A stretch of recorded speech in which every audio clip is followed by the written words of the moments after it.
বলিল অশ্বত্থ সেই। কবি জীবনানন্দ দাশ। বলিল অশ্বত্থ ধীরে, কোন দিকে যাবে বলো? তোমরা কোথায় যেতে চাও? এতদিন পাশাপাশি ছিলে, আহা ছিলে কত কাছে। ম্লান খুঁড়ো ঘরগুলো আজও তো দাঁড়ায়ে তারা আছে। এইসব গৃহ মাঠ ছেড়ে দিয়ে কোন দিকে, কোন পথে ফের তোমরা যেতেছ চলে? পাই না কো টের, বোঁচকা বেঁধেছ ঢের।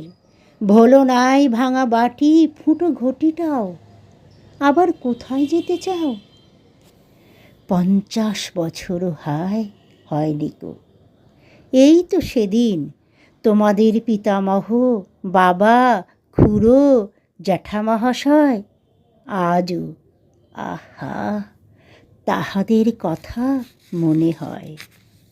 এখানে মাঠের পাড়ে জমি কিনে, খোড়ো ঘর তুলে, এই দেশে এই পথে এই সব ঘাস ধান নিম জামরুলে জীবনের ক্লান্তি ক্ষুধা আকাঙ্ক্ষার বেদনার শুধেছিল ঋণ।